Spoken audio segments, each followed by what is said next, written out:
Hola, mi nombre es Valeria del Rocío Casas Hernández, soy del grupo 2006 y les voy a hablar sobre farmacología.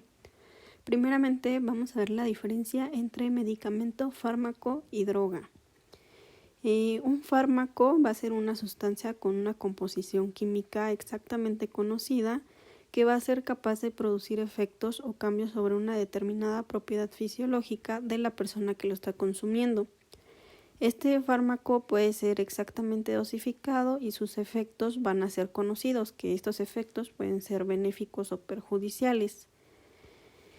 Por otro lado, el medicamento va a ser la combinación de uno o más fármacos con otras sustancias farmacológicamente inactivas, las cuales se van a llamar excipientes.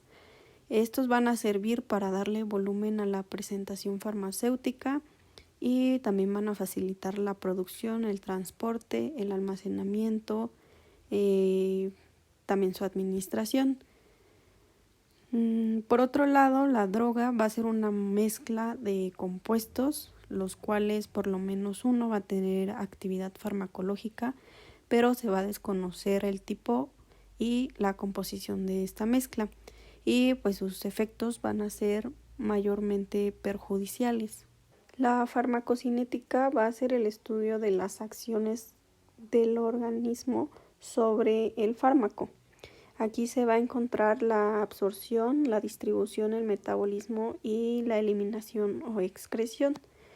La absorción va a ser el proceso mediante el cual un fármaco va a ingresar al torrente sanguíneo desde el lugar de la administración. Esta administración puede ser por vía oral, intravenosa, tópica o inhalatoria.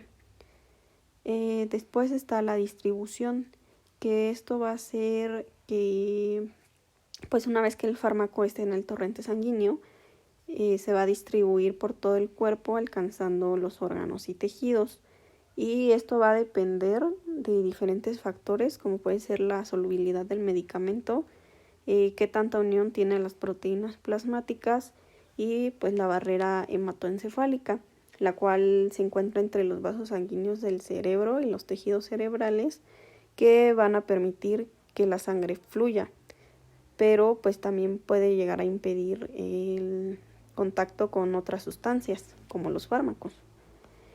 También se encuentra el metabolismo, que aquí el cuerpo va a transformar el fármaco original en metabolitos, y esto ocurre mayormente en el hígado.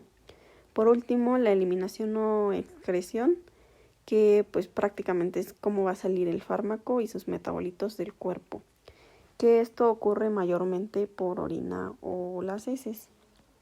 Por otro lado, la farmacodinamia va a ser el estudio de las acciones del fármaco sobre el organismo. Ahora hablaré sobre algunos conceptos que nos van a ayudar a entender cosas que hablaremos más adelante.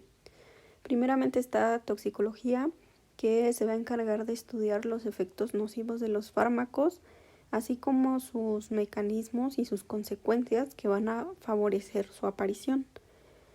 La tolerancia. La tolerancia va a ser la disminución gradual y lenta del efecto de un fármaco. Por otro lado, el uso óptimo va a ser una mayor eficacia con una menor toxicidad y con un menor coste. La taquifilaxia va a ser una disminución rápida del efecto de un fármaco dentro del cuerpo. La afinidad va a ser un grado de unión del fármaco a su receptor, que se va a dar por uniones iónicas, las uniones de Van der Waals, puentes de hidrógeno, enlaces covalentes, etc. Y la anafilaxia, que va a ser una reacción alérgica rápida, sistémica y grave en el cuerpo, en el organismo. La potencia va a ser la capacidad de un fármaco de hacer un efecto que esté relacionado con la magnitud de la dosis y la respuesta del fármaco. La eficacia y la efectividad van a ser la capacidad del fármaco para obtener un efecto. La diferencia es que la eficacia va a obtener el efecto en condiciones controladas, mientras que la efectividad va a obtener el efecto en condiciones habituales. Mientras que la eficacia va a ser la efectividad conseguida al menor coste. El beneficio va a ser un efecto benéfico, tanto objetivo como subjetivo, y la toxicidad va a ser un efecto indeseable dado por dosis altas o acumulativas.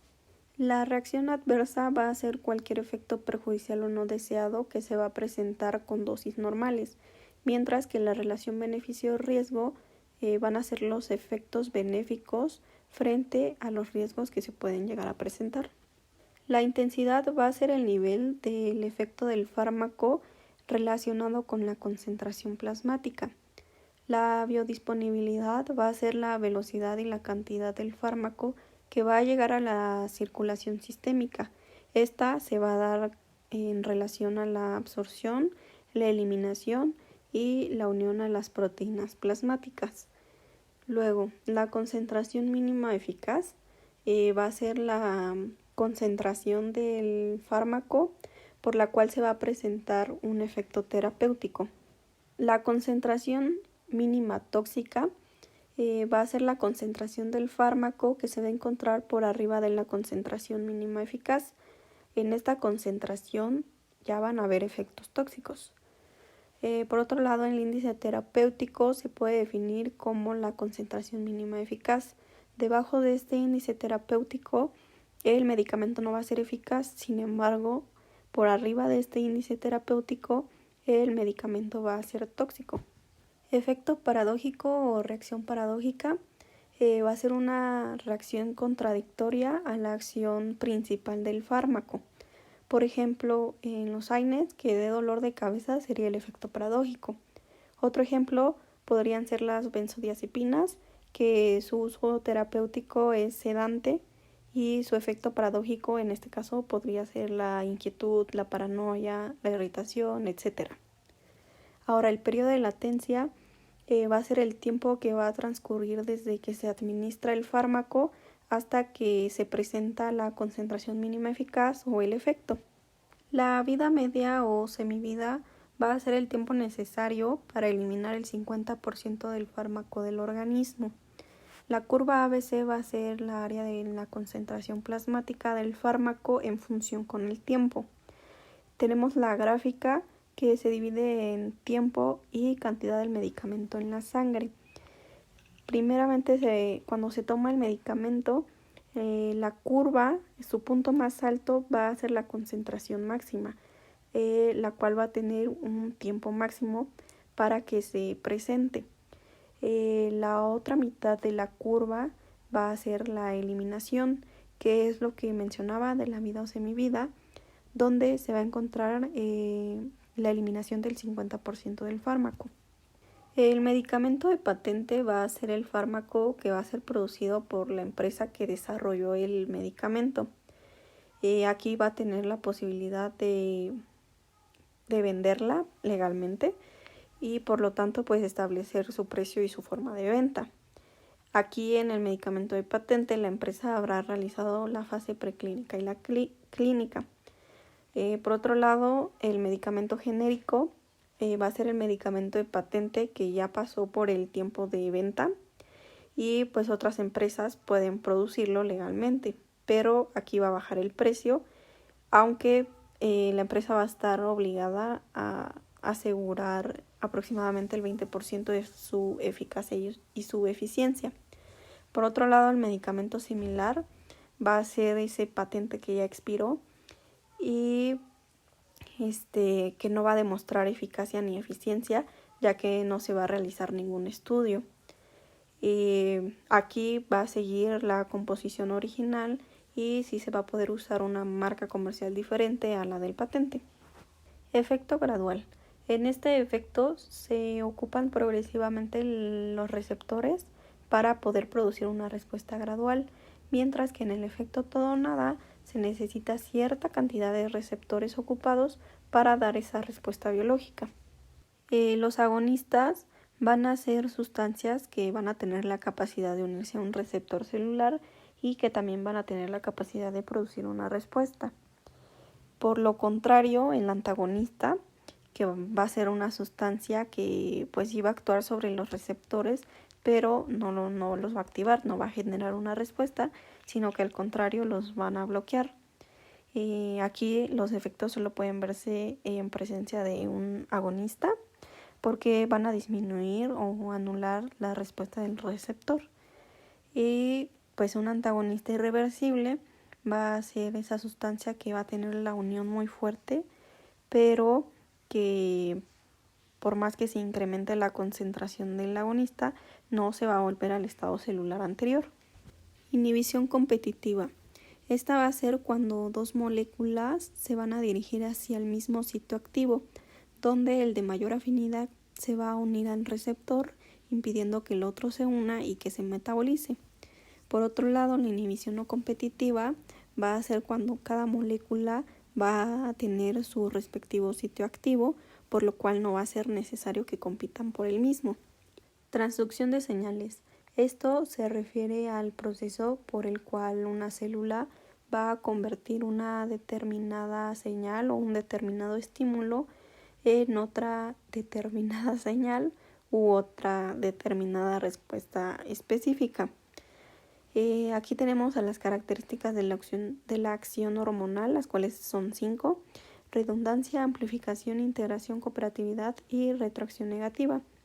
La redundancia se refiere a varias moléculas que van a tener la misma función. La amplificación va a ser como la distribución de esas moléculas que se van a ir haciendo como más grandes. La integración se refiere a que distintas señales se van a juntar para generar una respuesta. Dentro de la cooperatividad, tanto el receptor como la señal van a cooperar, se van a unir para generar una nueva señal, una nueva respuesta. Y en la retroacción negativa, el reactivo A se va a unir con la enzima E para así producir el producto B, y pues ese ciclo se va a generar sucesivamente hasta que pues un producto de la cadena va a inhibir para regular la producción de ese producto. Ahora hablaré sobre segundos mensajeros. Primeramente se encuentran los iones calcio. Los iones calcio van a ser un tipo de segundo mensajero ampliamente utilizado, ya que en la mayoría de las células la concentración de iones calcio en el citosol va a ser muy baja, puesto que las bombas de iones en la membrana plasmática van a trabajar para sacarlos de la célula. Para propósitos de señalización, los iones calcio se pueden almacenar en diferentes compartimentos, como lo puede ser el retículo endoplásmico. En las vías que usan iones calcio como segundos mensajeros, los pasos de señalización corriente arriba van a liberar un ligando que se va a unir a los canales de iones calcio, lo que va a hacer que se activen y que se abran. Estos canales, al abrirse, van a permitir que los altos niveles de calcio presentes en el exterior de la célula o en los compartimentos como el retículo endoplásmico entren hacia el citoplasma, lo que va a hacer que se eleve la concentración de calcio citoplasmático. Ahora el AMP cíclico o AMPC. Este va a ser otro segundo mensajero muy utilizado en muchos tipos de células diferentes. El AMP cíclico va a ser una molécula derivada del ATP, ya que pues una enzima llamada adenilato ciclasa va a convertir el ATP en AMP cíclico porque le va a quitar 2 fosfatos y va a unir el fosfato restante al azúcar para formar un anillo. Bueno, pues una vez generado el AMP cíclico, este va a poder activar una enzima llamada proteína quinasa A, o por sus siglas pKa, lo que le permite fosforilar a sus objetivos y pues así transmitir la señal. La proteína quinasa A se va a encontrar en diferentes tipos de células y va a tener diferentes proteínas diana en cada una. La señalización por AMP cíclico se va a apagar con la acción de una enzima llamada fosfodiesterasa, la cual va a romper el anillo del AMP cíclico y lo va a convertir en monofosfato de adenosina o AMP. Pues en pocas palabras, el AMP cíclico se va a encargar de activar o inhibir enzimas para pues así generar o no una respuesta biológica. Y por último, el segundo mensajero óxido nítrico o NO, el cual va a ser una molécula pequeña y soluble en lípidos que va a actuar en la señalización intracelular para transmitir mensajes desde el exterior de la célula hasta su interior. El óxido nítrico va a ser sintetizado por la enzima óxido nítrico sintasa o NOS. Y pues una vez que el óxido nítrico es sintetizado, se va a difundir a través de membranas celulares para influir en diferentes procesos como la relajación del músculo liso vascular, la regulación del tono vascular, la neurotransmisión, la regulación del sistema inmunológico, entre otras. Los mensajeros hidrofílicos van a ser mensajeros polares, por lo que no van a poder atravesar la membrana celular. Van a necesitar de un receptor para la transducción de la señal, y su acción va a ser de corto plazo. Mientras que los hidrofóbicos van a ser apolares, por lo que van a poder atravesar la membrana celular y se van a unir a receptores intracelulares o nucleares, y su acción va a ser de largo plazo. Canales iónicos. Los canales iónicos van a ser un conjunto de proteínas transmembranales que al momento de cambiar de forma van a permitir el paso de diferentes iones a favor del gradiente de concentración. En los canales iónicos van a existir 3 estados: abierto, cerrado y refractario. En el cerrado, pues no va a permitir el paso de ninguna molécula, y posteriormente se puede generar una señal, lo cual va a abrir el canal iónico, que sería el estado abierto, donde va a permitir el paso de las moléculas, y el estado refractario va a ser donde, aunque se reciban señales y señales, el canal no se va a abrir. Ahora, placebo en latín va a significar yo por favor o yo complaceré. Pues prácticamente se trata de describir a esos tratamientos inocuos en la salud del paciente que pueden llegar a tener efectos benéficos. Por ejemplo, si un médico le dice a la persona que la pastilla que está prescribiendo o el fármaco es muy eficiente y muy bueno, le va a hacer un muy buen efecto, aunque no sea verdad lo que dijo el médico. Por otro lado, nocebo de latín significa te haré daño o te perjudicaré, que pues básicamente es el fenómeno opuesto al efecto placebo, o sea, una respuesta placebo. Pues el efecto nocebo va a ser la manifestación de síntomas o efectos adversos negativos que pues el paciente genera debido a la expectativa negativa o a la anticipación de efectos secundarios desfavorables, que pues realmente el tratamiento no puede causar esos efectos.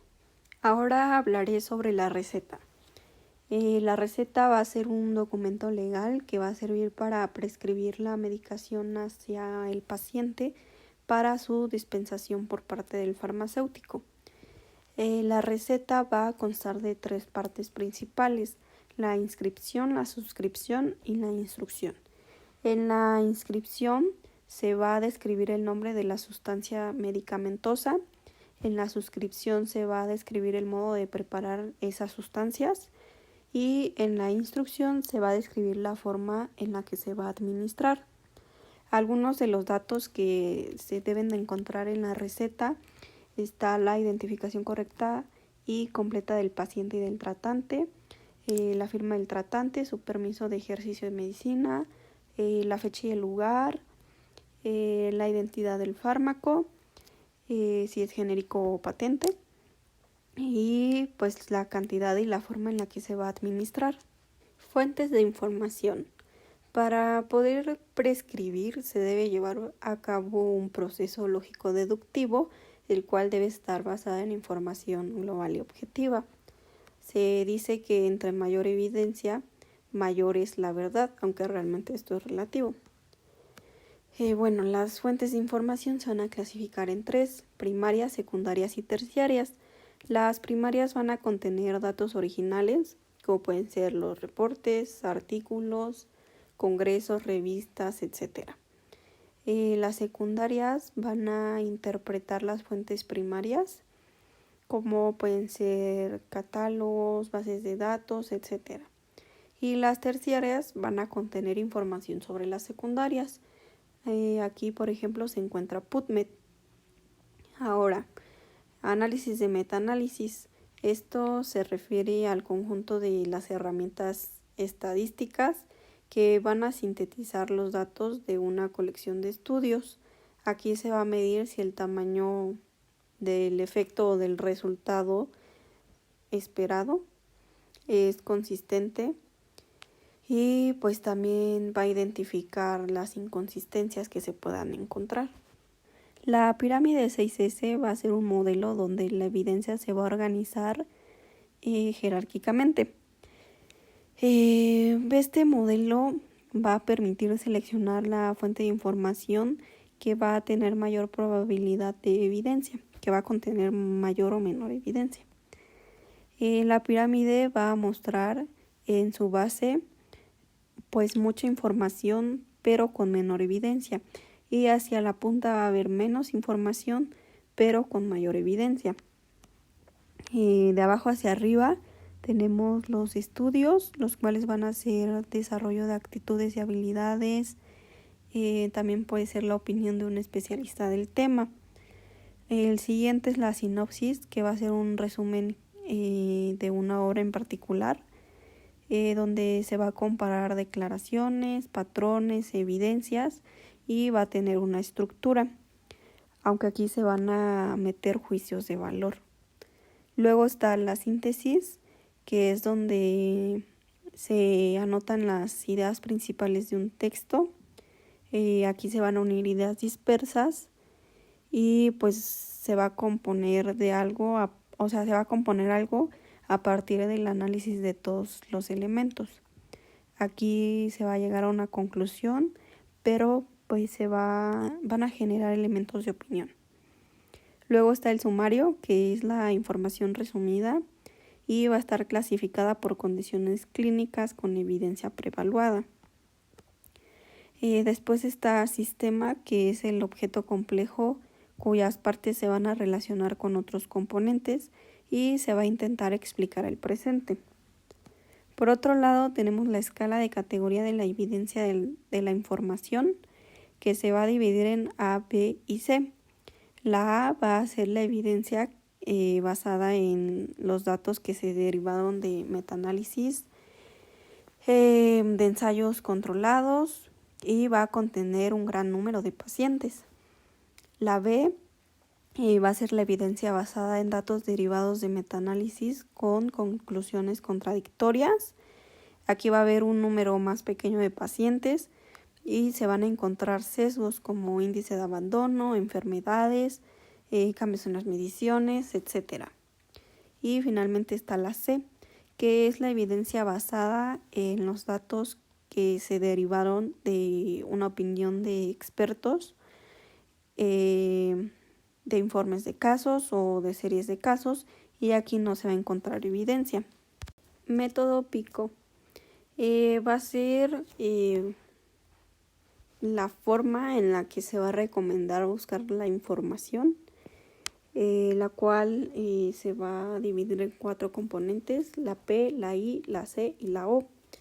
Primero está la P, que se va a referir al paciente problema o a la población, donde se va a especificar sus características, tamaño, edad, nivel de riesgo, etc. Después está la I, que significa indicador o intervención. Esto va a significar qué se le va a hacer al paciente o a la población, cómo se va a intervenir, se va a especificar el procedimiento, el factor de riesgo, etc. Y luego está la C, que significa comparación. Aquí es cómo se va a evaluar, contra qué o en relación a qué. Y finalmente está la O, que significa outcome o resultado. Pues aquí se va a mencionar cuáles son los resultados clínicamente relevantes o de interés para el paciente. Ahora la exactitud va a ser la cercanía de una medición al valor verdadero. Luego tenemos la precisión, que va a ser la cercanía de una agrupación entre un grupo de resultados. Después está la veracidad, que es la cercanía de la medida de un grupo de medición al valor verdadero. Y finalmente está el sesgo, que se refiere a la diferencia entre las mediciones y el valor de referencia. Ahora están los medicamentos LASA. LASA significa look-alike, sound-alike, que son medicamentos con apariencia y o sonidos similares. Aquí se van a poder encontrar similitudes en el envasado, también van a haber similitudes fonéticas o de ortografía, por ejemplo, Ponstil, que es ácido mefenámico, o Pontin, que es ibuprofeno. También el nombre comercial puede ser idéntico, por ejemplo, Bioxilina, que es amoxicilina, o Bioxilina, que es amoxicilina más clavulánico. También puede haber similitud en el nombre genérico, por ejemplo, prednisona y prednisolona. Ahora hablaré un poco sobre la presentación de los fármacos. Se dividen en sólidos, semisólidos y líquidos. Primeramente están los sólidos, que van a ser aquellas formas farmacéuticas en las que uno o más principios activos sólidos van a estar dispersos en una mezcla sólida, la cual va a ser el excipiente. Por otro lado están los semisólidos, que no van a estar ni sólidos ni líquidos, van a estar como en intermedio. Estos van a estar compuestos por pomadas, pastas, cremas, etc. Y finalmente los líquidos. Los líquidos van a ser mezclas homogéneas en las que un sólido o un líquido va a estar disuelto en otro líquido. Estas soluciones pueden ser acuosas o no acuosas. Primero están las cápsulas, las cuales son preparaciones de consistencia sólida formadas por un receptáculo duro o blando que van a tener forma y capacidad variable. En la mayoría de los casos, la base del receptáculo suele ser de gelatina, aunque pues a veces se le añaden sustancias como glicerol o sorbitol. El contenido de las cápsulas puede ser de consistencia sólida, líquida o pastosa y puede estar constituido por uno o más principios activos acompañados o no de excipientes. Este contenido no debe provocar el deterioro del receptáculo, ya que este se va a alterar por la acción de los jugos digestivos y producirá la liberación del contenido. Por otro lado está la grajea, la cual es una tableta de superficie convexa que va a estar cubierta por una capa de azúcar, chocolate, barniz o colorante. El propósito de esta cubierta va a ser evitar el sabor desagradable y proteger el producto de la humedad, del aire y de los jugos gástricos. También están los comprimidos, que son las formas farmacéuticas sólidas de dosificación unitaria, que van a ser obtenidas por la compresión mecánica de granulados o mezclas pulverulentas de uno o varios principios activos que van a contener, en algunos casos, en la mayoría, excipientes. Ahora tenemos la crema, la cual es una preparación líquida o semisólida que va a contener el o los fármacos y también va a contener excipientes para obtener una emulsión. Generalmente es aceite en agua con un contenido de agua superior al 20%. Ahora, por otro lado, tenemos el ungüento, que va a ser una preparación de consistencia blanda, la cual va a contener el o los fármacos y los excipientes en una base que le va a dar la consistencia. Esta base puede ser liposoluble o hidrosoluble. Generalmente tiene un máximo de 20% de agua y se aplica en la piel y en las mucosas. Ahora el gel El gel va a tener un aspecto gelatinoso y transparente, va a tener un alto contenido en agua y va a tener un muy bajo contenido en aceite. Cuando se aplica el gel en la piel o en la mucosa, por el efecto de la temperatura corporal, el gel va a disminuir su viscosidad. Su acción va a ser superficial y va a ser adecuado para aliviar zonas de la piel que estén sensibilizadas o inflamadas. Ahora están los supositorios, que van a ser un preparado sólido a temperatura ambiente que va a contener el o los fármacos y excipientes. Van a tener una forma cónica, cilíndrica o de bala y se van a fundir o ablandar a la temperatura corporal. Por otro lado están los óvulos, que van a ser unos sólidos a temperatura ambiente que igualmente van a contener el o los fármacos y excipientes, y va a tener forma ovoide o cónica, y va a ser un preparado con gelatina glicerinada. Estos también se van a fundir o disolver a la temperatura corporal. La diferencia entre los supositorios y los óvulos va a ser su vía de administración, ya que los supositorios se van a administrar por vía rectal, mientras que los óvulos por vía vaginal. Por otro lado tenemos el jarabe, que va a ser una solución acuosa de consistencia viscosa. Va a tener una alta concentración de carbohidratos como sacarosa, sorbitol y dextrosa. Y pues aquí también se van a encontrar disueltos el o los fármacos y los excipientes. También están las emulsiones, que va a ser una mezcla formada por dos líquidos inmiscibles o incompatibles entre sí, que se van a encontrar uniformemente distribuidos uno con el otro en forma de pequeñas gotas. Las emulsiones van a presentar dos fases: la fase acuosa, que va a ser de agua, y la fase oleosa, que es la fase de aceite. Y por último están los colirios. Los colirios son soluciones que contienen el o los fármacos y excipientes, el cual se va a aplicar únicamente en la conjuntiva ocular.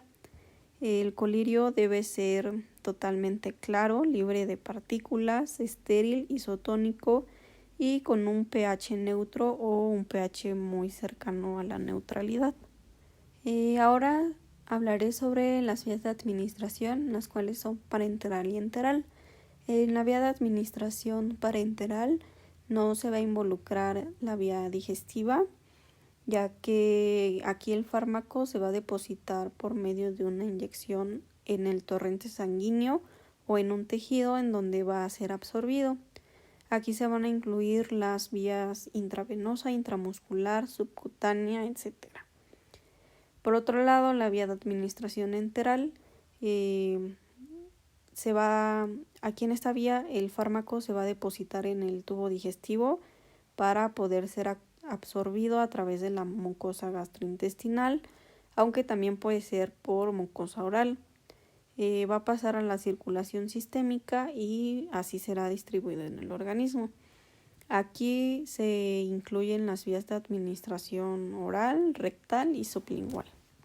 Como podemos ver en el siguiente cuadro, aquí se presentan varios fármacos y qué tan alto o qué tan bajo es su efecto, tanto bueno como malo.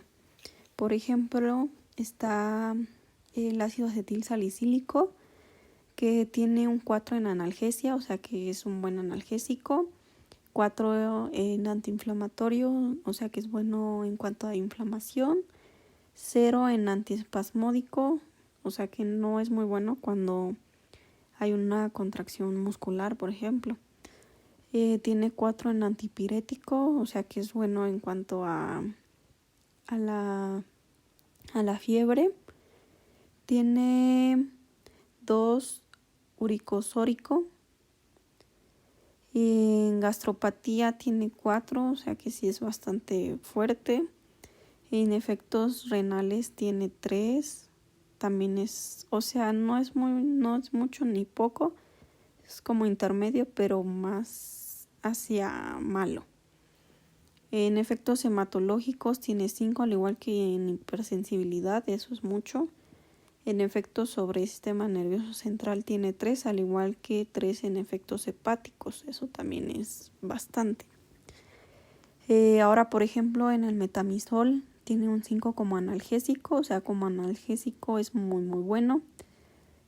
Como analgésico, otro que tenga 5 también el clonixinato de lisina y el ketorolaco también son buenos. En cuanto a antiinflamatorio tiene 2, o sea que no es muy bueno en cuanto a inflamación. En antiespasmódico y en antipirético tiene 5, o sea que es bueno tanto para contracciones como para fiebre. Su efecto en cuanto a gastropatía tiene 2, al igual que en efectos renales y en hematológicos, que pues no es tanto, es aceptable. En hipersensibilidad tiene 4, que es bastante. En efectos sobre el sistema nervioso central tiene 2, igual aceptable. Y efectos hepáticos tiene 3, que pues no es muy bueno, pero tampoco muy malo. Ahora, si vemos, por ejemplo, el antiinflamatorio, el mejor antiinflamatorio por número tiene 5 la indometicina, esa es muy buena.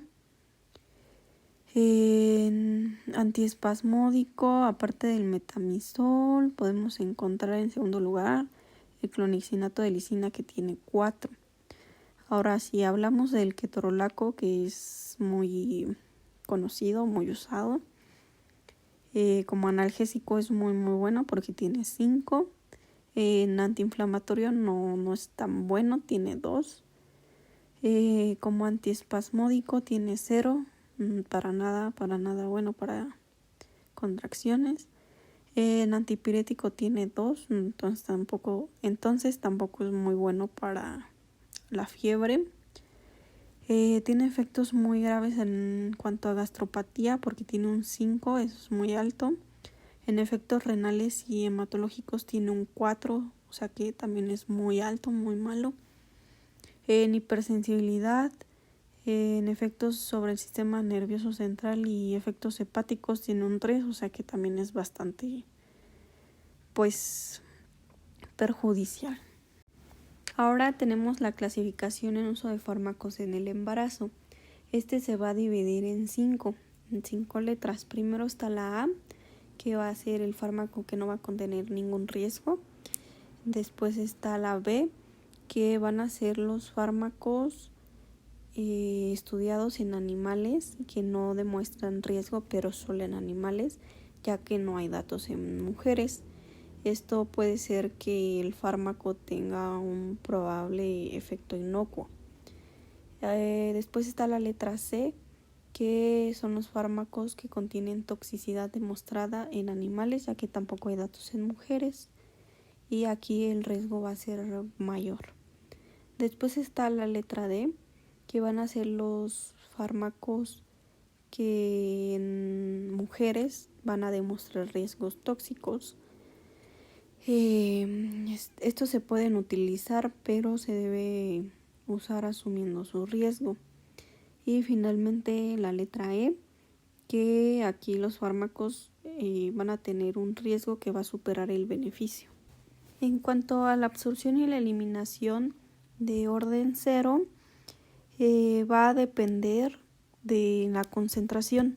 O sea que aunque haya mucha o haya poca cantidad, esta se va a eliminar conforme vaya pasando el tiempo.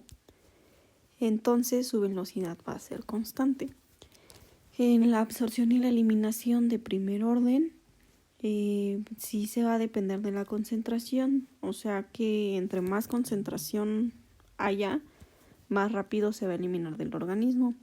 Y conforme vaya disminuyendo su concentración, va a disminuir también del organismo. Entonces aquí la velocidad va a depender de la concentración. Ahora tenemos el metabolismo de primer paso. Aquí básicamente los fármacos se van a metabolizar antes de que se pueda ejercer su efecto. O en otras palabras, se puede decir que va a ser la inactivación que va a sufrir un fármaco antes de poder alcanzar la circulación sistémica, lo cual es de gran importancia ya que va a determinar la disminución de su biodisponibilidad. Por otro lado tenemos la oxidación, la cual va a ser la pérdida de electrones por un átomo o molécula. Esto va a hacer que aumente su polaridad. Por lo tanto, va a ser más difícil de oxidar que una molécula rica en electrones. En cuanto a la reducción, va a ser cuando una sustancia obtenga una ganancia de uno o varios electrones, y mientras que la hidrólisis va a ser una reacción química entre una molécula de agua y el fármaco, en la cual se van a romper los enlaces liberando los grupos funcionales. O sea que la molécula de agua se va a dividir y sus átomos van a pasar a formar parte de otra especie química, lo cual es frecuente o más frecuente en ésteres y amidas. El citocromo P450 es un miembro de una superfamilia de hemoproteínas que se van a encargar de eliminar medicamentos farmacéuticos, xenobióticos, productos endógenos, entre otros. Primeramente, para entender un poquito más, para que se puedan eliminar los xenobióticos en el organismo se van a producir diferentes reacciones de biotransformación que pues van a servir para incrementar la hidrofilia de las moléculas, para aumentar su rapidez para ser excretadas. Estas reacciones se pueden diferenciar en fase 1, reacciones de fase 1 y las de fase 2. En las de fase 1 se van a producir modificaciones en el xenobiótico por oxidación, reducción e hidrólisis. En las de fase 2, que el sustrato puede ser tanto un xenobiótico como un metabolito que proviene ya anteriormente de la reacción de fase 1, es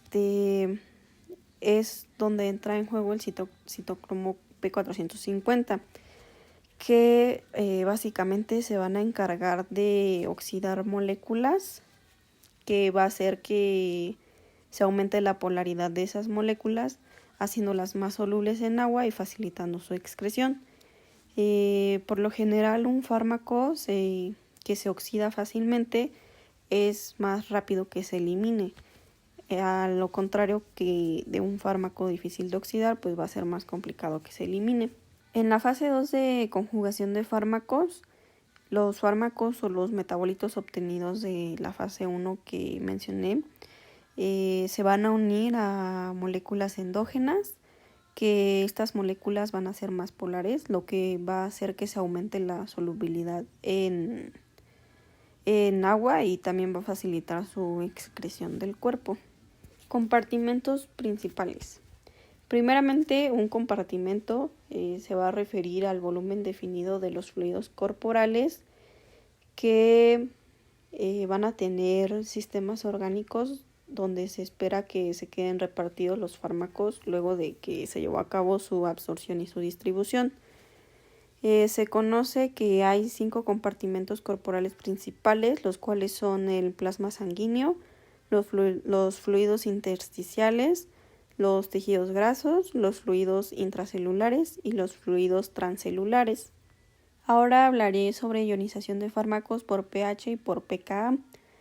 Para entender un poquito mejor voy a introducir un poquito del tema. Primeramente, pues sabemos que el fármaco tiene que pasar la membrana por la disolución de la bicapa lipídica. Esto se va a producir a favor de un gradiente de concentración que no va a tener algún gasto energético. La velocidad de este paso va a depender de la concentración de fármaco.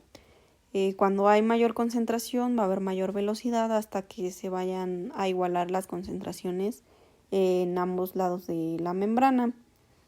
Ahora, tenemos, la mayoría de los fármacos van a ser ácidos o bases débiles. Por lo tanto, se van a encontrar de dos formas, de forma ionizada y de forma no ionizada. La parte ionizada va a ser hidrosoluble, mientras que la no ionizada va a ser liposoluble. La forma ionizada, que es hidrosoluble, va a ser un poquito más difícil que atraviese la membrana. La parte no ionizada, que es liposoluble, va a tener más facilidad para atravesar la membrana. La cantidad del fármaco ionizado o no ionizado va a depender de algunos factores, como lo son la naturaleza ácida o básica del fármaco, el pH del medio y el pKa del fármaco. El pKa y el pH se van a relacionar por medio de una ecuación, que es la ecuación de Henderson-Hasselbalch, que va a permitir conocer la fracción del fármaco que va a estar ionizado y la que se va a quedar sin ionizar. Las variaciones del pH, ahora sí ya hablando enteramente del pH, pues es que las variaciones de ese pH van a condicionar la cantidad del fármaco ionizado y la cantidad del fármaco sin ionizar, y por lo tanto la cantidad del fármaco que va a atravesar la membrana. Los fármacos ácidos, como lo son la aspirina y los barbitúricos, se van a absorber mejor en el estómago, donde el pH va a ser muy ácido, mientras que los fármacos básicos, se van a absorber mejor en el intestino, donde el pH es más alcalino. Ahora entrando un poquito más hacia el pKa, el pKa va a ser una constante de disociación ácida o básica, que va a ser un valor que va a indicar la tendencia del compuesto a disociarse en una solución acuosa en su forma ionizada y su forma no ionizada. Para compuestos ácidos, el pKa va a ser el pH en que la mitad de la sustancia va a estar ionizada y la otra mitad no. Para los básicos, el pKa es el pH en el que la mitad de la sustancia está en su forma ionizada y la otra mitad no. El principio básico sobre el pKa es que cuando el pH del medio es mayor que el pKa de un ácido, el fármaco va a estar en su forma ionizada. Mientras que si el pH es menor que el pKa, va a estar más en su forma no ionizada.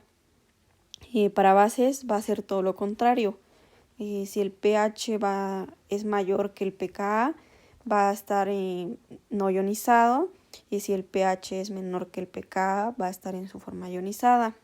Lo que acabo de explicar básicamente está resumido en la tablita que puse en la presentación, donde si el fármaco es ácido y se encuentra en un lugar con pH ácido, se va a encontrar de forma no ionizada, lo que va a dar a una molécula hidrofóbica que va a penetrar, va a tener más facilidad de penetrar las membranas. Si el fármaco es básico en un pH ácido, se va a encontrar de forma ionizada, en donde la molécula va a ser hidrofílica, lo que quiere decir que va a tener más dificultad al cruzar la membrana. Si el fármaco es ácido en un pH básico, se va a encontrar ionizado, que igualmente va a ser una molécula hidrofílica y le va a costar más trabajo penetrar la membrana. Mientras que si el fármaco es básico en un pH básico, se va a encontrar de forma no ionizada, se va a tener una molécula hidrofóbica y va a ser más fácil que penetre la membrana. Ahora la importancia del pKa en paracetamol, aspirina y albúmina. El pKa es importante en el paracetamol, ya que al tener un pKa de 9.5, siendo un fármaco ácido que va a estar en un compartimento con pH ácido, como lo es el estómago, se va a encontrar de forma no ionizada, lo cual va a favorecer su absorción a través de la membrana gastrointestinal hacia el torrente sanguíneo. Pues esto es importante, ya que va a permitir que se distribuya más fácilmente a través de las membranas celulares y pueda llegar a los tejidos, donde va a ejercer su efecto ya sea analgésico o antipirético. Ahora, hablando de la aspirina, su pKa es de entre 3.5 y de 4.5. La aspirina igualmente es un fármaco ácido con un pH ácido, por lo cual también se va a encontrar en forma no ionizada, lo que va a favorecer su absorción a través de la mucosa gastrointestinal hacia la circulación sanguínea. También es importante porque pues al atravesar fácilmente las membranas celulares va a poder llegar a los tejidos donde va a ejercer sus efectos antiinflamatorios, analgésicos y antipiréticos.